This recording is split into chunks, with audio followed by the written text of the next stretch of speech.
Xinjiang রেস্টুরেন্টে খাইতে আসছি। জুমুয়া মোবারক। জুমুয়ার রাতে আসলে ইচ্ছে করে যে দেশে ফিরে যেতে, নিজের মানুষের সাথে সময় স্পেন্ড করতে, কিন্তু আমরা তো দেশের বাইরে থাকি, চাইলে সব কিছু সম্ভব না।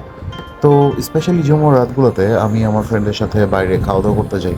যেরকম আজকে খাইতে আসছি একটা শিনজিয়াং হালাল রেস্টুরেন্টে।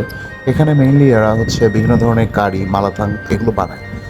এইখানে আমরা নানান ধরনের আইটেমস অর্ডার করছি। এটা হচ্ছে যে মাটন রিপস কারি, সাথে হচ্ছে ফিশ কারি, সাথে হচ্ছে মালাথাং। মালাথাংয়ে বিভিন্ন ধরনের আইটেমস আপনি চুজ করে নিতে পারবেন। তো আমরা হচ্ছে এর ভিতরে চিকেন, বিভিন্ন ধরনের তোফু, বিভিন্ন ধরনের ভেজিটেবলস, মাশরুম এগুলো দিয়ে মালাথাংটা বানানো হয়েছে আর কি। তো খুবই সুস্বাদু ছিল, স্পাইসি ছিল। ইট ওয়াজ রিয়েলি অ্যামেজিং। আমরা সবাই অনেক স্যাটিসফাইড এখানে ডিনার করে। সাথে ছিল পুরীর মতো দেখতে প্যানকেকস। আর খাবারগুলো অত্যন্ত ভালো ছিল। এটা হচ্ছে নুডলস, এদের special noodles.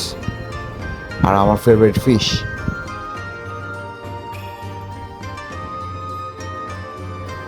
Alhamdulillah, we had a very nice time here. Thank you for watching the video. See you in next video, inshallah. Have a good day.